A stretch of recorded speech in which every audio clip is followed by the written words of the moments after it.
کلام مقدس پرانے عہد نامہ میں سے یسایہ نبی کی کتاب اس کا 45واں باب خداوند خورس کو مقرر کرتا ہے۔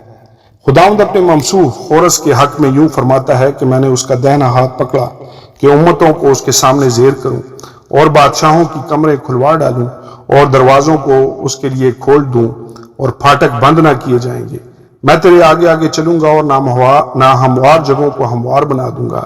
میں پیتل کے دروازوں کو ٹکڑے ٹکڑے کروں گا اور لوہے کے بینڈوں کو کاٹ ڈالوں گا، اور میں ظلمات کے خزانے اور پوشیدہ مکانوں کے دفینے تجھے دوں گا، تاکہ تو جانے کہ میں خداوند اسرائیل کا خدا ہوں، جس نے تجھے نام لے کر بلایا ہے۔ میں نے اپنے خادم یعقوب اور اپنے برگزیدہ اسرائیل کی خاطر تجھے نام لے کر بلایا۔ میں نے تجھے ایک لقب بخشا، اگرچہ تو مجھ کو نہیں جانتا۔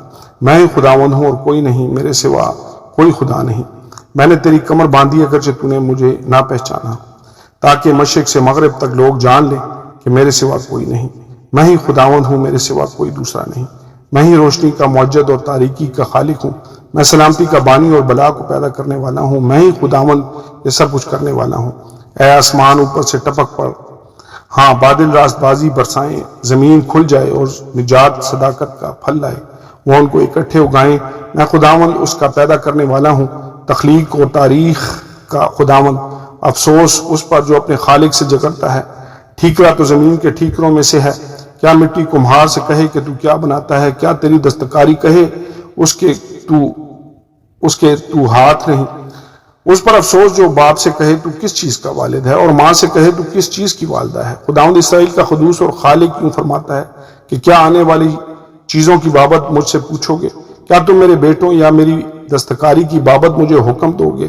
میں نے زمین بنائی اور اس پر انسان کو پیدا کیا، اور میں ہی نے میرے ہاتھوں نے آسمان کو تانا، اور اس کے سب لشکروں پر میں نے حکم کیا۔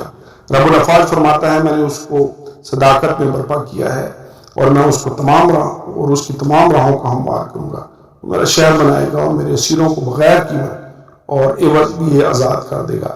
خداوند یوں فرماتا ہے کہ مصر کی دولت اور کوش کی تجارت اور سبا کے قداور لوگ تیرے پاس آئیں گے اور تیرے ہوں گے، وہ تیری پیروی کریں گے، وہ بیڑیاں پہنے ہوئے اپنا ملک چھوڑ کر آئیں گے اور تیرے حضور سجدہ کریں گے، وہ تیری منت کریں گے اور کہیں گے یقیناً خدا تجھ میں ہے اور کوئی دوسرا نہیں، اور اس کے سوا کوئی خدا نہیں۔ اے اسرائیل کے خدا، اے نجات دینے والے، یقیناً تو پوشیدہ خدا ہے۔ بت بنانے والے سب کے سب پشیمان اور سراسیمہ ہوں گے، وہ سب کے سب شرمندہ ہوں گے، لیکن خداوند اسرائیل کو بچا کر ابدی نجات بخشے گا۔ تم عبدالآباد تک کبھی پشیمان اور سراسیمہ نہ ہوگے، کیونکہ خداوند جس نے آسمان پیدا کیے وہی خدا ہے۔ اسی نے زمین بنائی اور تیار کی، اسی نے اسے قائم کیا۔ اس نے اسے عبث پیدا نہیں کیا، بلکہ اس کو آبادی کے لیے راستہ کیا۔ وہ یوں فرماتا ہے کہ میں خداوند ہوں اور میرے سوا اور کوئی نہیں۔ میں نے زمین کی کسی تاریک جگہ میں پوشیدگی میں تو کلام نہیں کیا۔ میں نے یعقوب کی نسل کو نہیں فرمایا کہ بس میرے طالب ہو۔ میں خداوند سچ کہتا ہوں اور راستے کی باتیں بیان فرماتا ہوں۔ خدا اور بابل کے بت، تم جو قوموں میں سے بچ نکلے ہو، جمع ہو کر آؤ، مل کر نزدیک ہو۔ وہ جو اپنی لکڑی کی کھودی ہوئی مورت لیے پھرتے ہیں، وہ ایسے معبود سے جو بچا نہیں سکتا دعا کرتے ہیں، دانش سے خالی ہیں۔ تم منادی کرو، ان کو نزدیک لاؤ، ہاں وہ باہم مشورت کریں۔ کس نے قدیم ہی سے یہ ظاہر کیا؟ کس نے قدیم ایام میں اس کی خبر پہلے ہی سے دی ہے؟ کیا میں خداوند ہی نے یہ نہیں کیا؟ سو میرے سوا کوئی خدا نہیں ہے۔ صادق القول اور نجات دینے والا خدا میرے سوا کوئی نہیں۔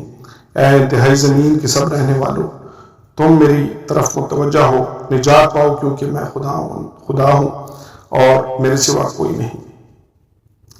میں نے اپنی ذات کی قسم کھائی ہے، کلام صدق میرے منہ سے نکلا ہے اور وہ ٹلے گا نہیں، کہ ہر ایک گھٹنا میرے حضور جھکے گا اور ہر ایک زبان میری قسم کھائے گی کہ یقیناً خداوند ہی میں راست بازی اور توانائی ہے۔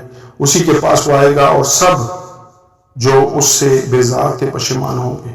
اسرائیل کی کل نسل خداوند سے صادق ٹھہرے گی اور اس پر فخر کرے گی۔